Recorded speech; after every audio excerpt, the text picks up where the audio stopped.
Իրականում ես կարծում եմ շատ ծնողներ, շատ մայրեր այսօր անհամբեր սպասում են, հատկապես տղա ունեցող, ես էլ որպես տղա ունեցող ծնող չեմ կարող ներքուստ դրական չվերաբերել ցանկացած բանի նման փոփոխության, որ տանելու է տղաների ավելի քիչ ծառայության, բայց իսկապես բազմաթիվ խնդիրներ կան, մտահոգություններ կան, որոնք պետք է փարատվեն եւ այս օրենքի իրականացման պարագայում այդ մտահոգությունները պետք է չեզոքացվեն։ Իմ գործընկերները հնչեցրեցին դրա մասին։ Առաջինը իհարկե համալրման խնդիրն է, պարոն Պապիկյան, որքան էլ ասում ենք 2 տարի, 1.5 տարի դարձնելով որևէ թվակազմի վրա որևէ ազդեցություն դա չի ունենում, այդ դեպքում տրամաբանական հարց է առաջանում, նույնիսկ կարող է առաջարկ ծնվել, դե այդ դեպքում եկեք 1 տարի դարձնենք։ Եթե 2-ից 1.5 տարի դարձնելու դեպքում որևէ փոփոխություն թվակազմի պարագայում տեղի չի ունենում, եկեք միանգամից մի տարի դարձնենք։ Հաջորդ խնդիրը, որ ես տեսնում եմ, իհարկե նաև հերթափոխի հետ կապված խնդիրն է։ Այսօր էլ տարբեր մարտական հերթապահություն իրականացվող տղաները նույնիսկ նախատեսվածից շատ ավելի շատ երկար են մնում իրենց դիրքերում, որովհետև հերթափոխի խնդիր է առաջանում։ Ես այդ մտահոգությունն ունեմ, որ 1.5 տարի դարձնելուց հետո այդ խնդիրը կարող է ավելի սրվել։ Հաջորդ հարցը, եթե սա իրականացվում է այն բանի համար, որ նաև բանակից խուսափողների թիվը կրճատվի, ես տեսնում եմ, որ ես չեմ կարծում, որ սա էականորեն ազդեցություն կունենա բանակից խուսափելու հանգամանքի վրա, պետք է ավելի համալիր գործողություններ իրականացնել։ Եվ մի կարևոր հանգամանք, որ ուզում եմ նշել, եթե մենք փորձելու ենք հատկապես պայմանագրային զինծառայությունը գրավիչ դարձնել, մենք անպայման պետք է խոսենք բազային աշխատավարձի բարձրացման մասին։ Որքան էլ ասում ենք ատեստացիաներով պետք է աշխատավարձը բարձրանա, բայց այն աշխատավարձը, որ պայմանագրային զինծառայողներն են ստանում, սահմանին կանգնած զինվորն է ստանում, չի կարող բավարար համարվել եւ միայն ատեստացիայով բարձրացվելը բավարար չէ։ Ես վստահ եմ, որ չի կարող սահմանին կանգնած զինվորը պայմանագրային զինծառայողը ավելի ցածր աշխատավարձ ստանալ, քան Պարեկը Երևանի օրինակ կենտրոնում կանգնած մեծ հարգանքով նրանց գործունեության նկատմամբ ես չեմ ասում, որ նրանց աշխատավարձը պետք է իջեցվի։ Միակ դիտարկումն այն է, որ սահմանին կանգնած զինվորը չի կարող ավելի ցածր աշխատավարձ ստանալ, քան պարեկները։ Այն, որ սա նախընտրական գործողություն է, նախընտրական քայլ է, դա նույնիսկ որևէ մեկի մոտ կասկած չի առաջացնում։ Ամենայն դեպս նույնիսկ ձեր այն հայտարարությունը, որ պետք է լիներ գործողություն իրականություն պետք է դառնար, այս օրենքը իրականություն պետք է դառնար հուլիսին, հիմա հունվարից է սկսելու աշխատել, պարզ է, որ սա նախընտրական տրամաբանություն ունի։ Ամենայն դեպս որպես մայր ուզում եմ ասել, որ ես շատ կուզենայի, որ 1.5 տարվա փոխարեն նույնիսկ 1 տարի լինել, բայց հաշվի առնելով, որ Չէ, իրականում բազմաթիվ այդ խնդիրները կան, որոնք անկեղծ ասած, որ ես տեսնեմ, որ դուք խորքային կերպով փարատեցիք այդ բոլոր մտահոգությունները, ես կասկածները, այս փուլում չեմ տեսնում, բայց ես կուզենայի, որ այս բարեփոխումները հետագա իրենց ճիշտ հունով զարգանային։ Շնորհակալություն Տիկին Գյուրջյան, Վահագն Ալեքսանյան։ Շնորհակալություն, հարգելի գործընկերներ, ես եւս կարծում եմ, որ չափազանց դրական նախագիծ է սա ու միանշանակ է, որ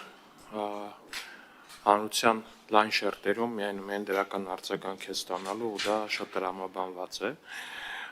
բայց մի քանի դրվագի մասն եմ ուզում խոսել, պարոն Աբրահամյան, երբ որ խոսում ենք այն մասին, որ գնդի 61% կամ 65% նույնիսկ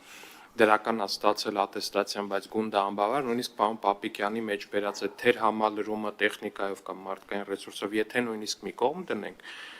առհասարակ ցանկացած ստորաբաժանում մարտունակա այնքան, ինչքան մարտունակա դրա ամենապակաս մարտունակ օղակը։ Ու այդ 30-35%-ը եթե անբավար է ստանում, դա շատ մեծ խնդիր է։ Ու ամբողջ գնդի մարտունակությունը կարա բան անի։ Օրինակ ամենապարզ օրինակը բերեմ։ Ենթադրենք հրետանային մարտկոցը գնում է խնդիր կատարելու, ամբողջ մարտկոցի 90%-ը գերազանց է ստացել ատեստացիան, հաշվարկողը ստացել է անբավար։ Կրտեի ժամանակ կրակաբացում հաշվարկողը սխալ հաշվարկում կրակում է յուրայինների վրա, ստացավ անբավարար, անբավարար, բա 90%-ը ստացել էր գերազանց, բա ոնց եղավ, տենց,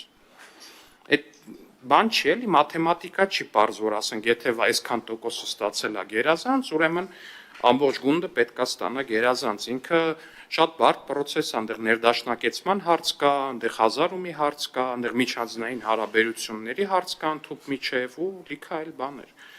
Ինչևէ, ես կարծում եմ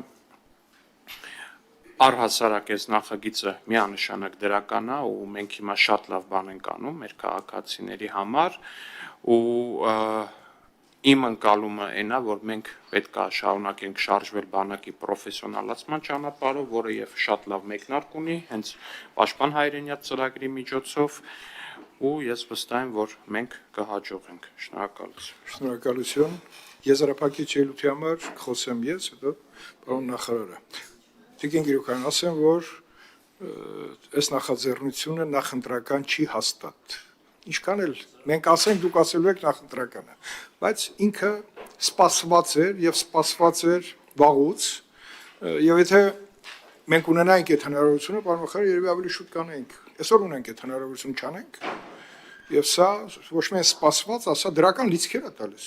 Դեք դուք ասում եք ես զավակ ունեմ, եւ այդպես զավակ ունեցող շատերը կան։ Պարոն Խաչատրյանը ասում այդ կրճատումով այլ նպատակներ են հնարավորություն ստանում, որպեսզի դառնան իրականություն։ Ես կիսում եմ այդ։ Բայց այդ նպատակները նաև ծառայելով կարա լինի։ Դրա համար կոչ եմ անում կողմ քվերկենք, այս լավ նախաձեռնությունը։ Սա նաև հետևում է այն անցած ուղուն, որ բանակը հետ պատերազմյան իրողությունները հաշվի առնելով գնում անշեղորեն բանակի գրավչության բարձրացման ուղիով։ Եվ դա անխուսափելիորեն պետք է անենք։ Տեսեք, պարոն Աբրամյանը ճիշտ է քիչ է գալի մեր նիստերին, բայց որ գալիս է, նաև ճիշտ բան է ասում, որ Պաշտպան հայրենիացը Տիգրան ջան, չէ՞ դե չեմ ասում, Պաշտպան հայրենիաց ինքը հաջողված ծրագիր է։ Եվ եթե նայում ենք պրոֆեսիոնալ բանակ ունենալու ճանապարհին ոնց է գալու այդ թվերը, թվաբանությունը համընկնեն իրար, դա տարի ու կես հետո կգնահատենք։ Այդ տարի ու կես հետո այս հույսերը կդառնալով իրականություն նոր լիցք կտան եւ մենք կմոտենանք այն հիմնական խնդրի լուծմանը, որի անունը ունենալ մարտունակ պրոֆեսիոնալ բանակ, որոշակի կայուն սպառազինությամբ, լավ կրթությամբ եւ այդպես շարունակ։ Ոստի որպես հարագի ձգուցող կոչ եմ անում կողմ քվեարկել եւ այդ դրական լիցքերը հասարակությանը հենց այս պայից փոխանցելով գնանք լիագումար նիստերի դալեջ։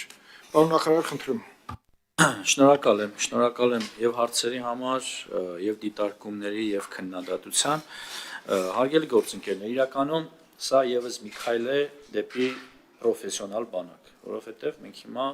հնարավորինս ավելի շատ ուշադրություն պիտի դարձնենք բանակի համալրմանը պայմանագրայիններով։ Այսինքն նույն պաշտպան հայրենիացի պոտենցիալ կոնտինգենտի հետ աշխատանքը պիտի դառնա ավելի թիրախային, ավելի պրոֆեսիոնալ, ինչը մենք ամեն տարի կատարելագործում ենք ու թվաքանակի ավելացումը հենց դրա վառ ապացույցն է։ Անդրադառնամ մի քանի հարցերի, մասնավորապես հաճելի եզրույթը, երբ ես կիրառել եմ հանրային հեռուստատեսության եթերում, խոսքը նրան է վերաբերել, որ հարգելի գործընկերներ, եթե կառավարությունը ունի ստանձնած պարտավորությունը փորձում է կատարել ու պարզում է, որ դա հանրությանն է նաև հաճելի։ Այսինքն ինչ անենք, հրաժարվենք, ասենք, ընդդիմությունը նեղվել է, որ հաճելի բան ենք վերում, հետ տանենք։ Իհարկե չենք անել։ Դրան է վերաբերում հաճելի եւ ոմանց համար գուցե էլի հաճելի, բայց տհաճ։ Ինչ վերաբերում է նրան, որ մենք այլ պարտավորություններ էլ ունենք, մասնավորապես հապկին հղում կատարեցիք, չպիտի մոռանանք ինչ է տեղի ունեցել մեր երկրի հետ 22 թվականին եւ ինչպես են դրան արձագանքել մեր պայմանագրային գործընկերները։ Բնականաբար պիտի դրան լիներ adekvat արձագանք, ինչը մեր կողմից կատարվել է եւ շարունակում է կատարվել։ Կարծում եմ սա յուրաքանչյուր Հայաստանի քաղաքացի հասկանում, կարևորում ու բարձր է գնահատում։ Ինչ վերաբերում է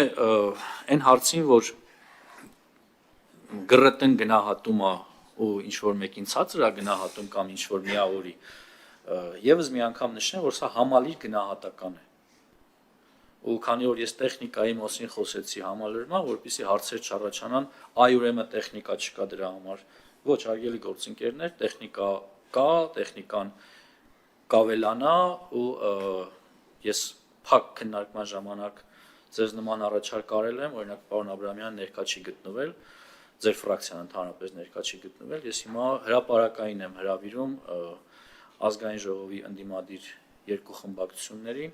առաջիկայում օր ասել, դուք ասեք, օրը դուք ընտրեք, ես կհարմարվեմ, եթե լինեմ Հայաստանի Հանրապետությունում, ես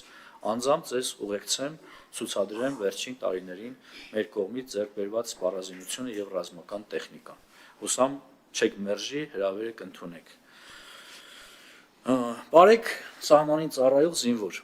Շատ աշահարկում ես հարցը Տիկին Գրիգորյան, բայց սա հիմա այդքան էլ իրականության հետ աղերս չունի, որ բարեկը ավելի շատ է ստանում, քան տրված է այդ հնարավորությունը զինվորին։ Այսօր մեր բազմաթիվ պատրաստված զինվորներ գուցե կրկնակի անգամ ավել են ստանում բարեկներից։ Դե գիտեք, բազայինը հասկացանք, բազայինը գիտեք, որ բազայինը եթե փոխվի, ամբողջ համակարգինը պետք է փոխվի ու դա հսկայական աշխատանք է։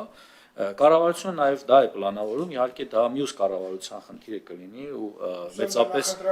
մեծապես ամեն ինչ կորոշի Հայաստանի Հանրապետության քաղաքացին 2026 թվականի ընտրություններին, բայց այն որ փոխվարչապետի գրասենյակը դա քննարկում է, գիտեմ որ դրա նման քննարկումներ կան, բայց երբ ունակ կլինի մեր հնարավորությունները երբ կլինեն որ մենք գնանք դրան, դա ընդ որում միայն իշխանության խնդիրը չի, դա նաև ընդհանուր խնդիր է մեր ողջ հանրությանն վերաբերում, այդ թվում նաև ընդդիմությանը։ Կարծում եմ, որ մեր տնտեսական զարգացումը, որ այսօր Հայաստանը ունի եւ այն հնարավորությունները, որ նշмарվում են, մենք դրանք հասնենք։ Եվ ավարտելով խոսքս, հարգելի գործընկերներ, կոչ եմ անում կողմ քվեարկել կառավարության նախաձեռնությանը, ավելի լայն քննարկման հնարավորություն կունենան նաև լիագումար նիստերի ընթացքում, շնորհակալ։ Պարոն նախարար, միջև ձեր կոչը դու կոչ արեցիք, որպեսզի մեր գործընկերները ունենան հնարավորություն տեսնեն ձեռք բերված այն սպառազինությունը, որը ելի հույս է առաջացնում, դրական լիցքեր է փոխանցում, որովհետև մենք հիմա այս ընթացքում, երբ որ պաշտպանական գերատեսչությունը ստեղծել է այդ հնարավորությունը տեսնել եւ չօգտվել դրանից, պարզապես սխալ կլինի, որովհետև այնտեղ երբ որ գտնվում ես բոլորի մոտ, ինչ որ ես տեսել եմ, առաջացնում է դրական լիցքեր, որ դու այնուամենայնիվ, եթե սա կարողանում ես ճիշտ կառավարել, դու ունենում ես պաշտպանության լրիվ այլ մակարդակ։ Արժի դա ոչ միայն տեսնել, այլ նաև վստահ լինել, որ այն գումարները, որ ծախսվել են, դրանք առկա են եւ հողի վրա են։ Հուսամ հարցերը